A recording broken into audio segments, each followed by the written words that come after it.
ફૂટના શરીરને ઊભો કરીને કોણ લઈ જાય? તાકાત કોની વધારે? બોલ ધ્યાન.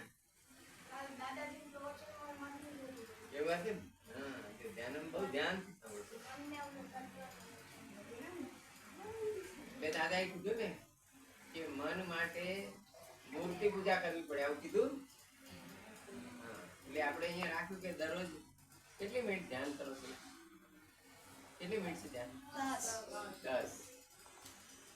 બધા ટટ્ટાર બેસીને ધ્યાન કરે છે. મારા 2 મિત્રો આજે ઉપર આવ્યા અને અમે કે શું લગાડવાનું હતું સાહેબ? શું લગાડવાનું હતું? સિલિકોન લગાડી મેં તો પછી લગાડ્યું. અત્યારે બીજું કશું કામ નથી, ધ્યાન જ ચાલે છે. એટલે પણ ધ્યાન તો સૌથી મોટી વાત છે. આપણે આખા દિવસમાં સૌથી વધારે તેનો સમય ધ્યાનનો સમય ગણાય.